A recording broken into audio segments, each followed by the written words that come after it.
The Hunted Slaves is a mid-19th century painting by British artist Richard Ansdell.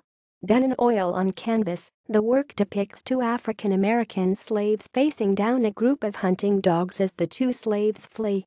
The work is in the collection of the International Slavery Museum in Liverpool. References